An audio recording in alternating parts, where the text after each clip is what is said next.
Is mis a roirí agus be an Wim Hof Method a chleachtadh gom lá aní an lé go gceann 6 mí don tsraith seo Bloc.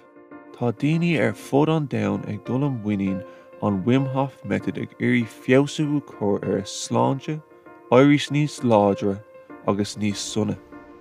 Níor híal mé riamh go beidh bordamh agus imní le folláin gom. Go teochfaidh orid strusarm agus gur cumalum faoi an héal. Ach tháinig agus bhí mar sin shaol. Lean na mothu sin go dtí gur thosaigh mé ag chuirt Dúshlán féin bhealaí agsúla.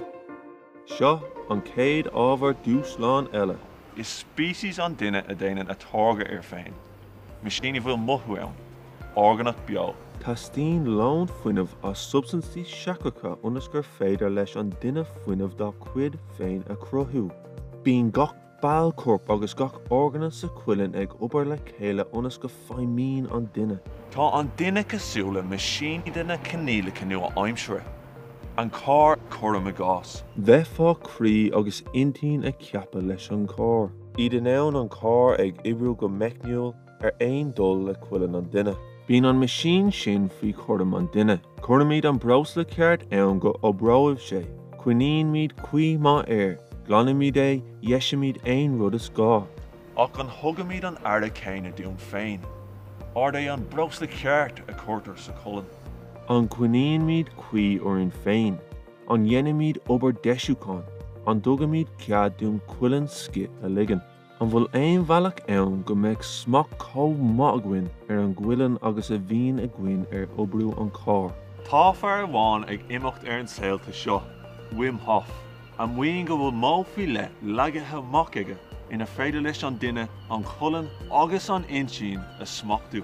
Dheir Wim Hof gur féidir leis féin arda bhfuil fuinmh a cheapú aon uair más mín leis Tinnis a cheansiú agus tionchar a imirt cáras lena na nearáig. Tá trí gné ag buint leis an gáras a mullan sesin.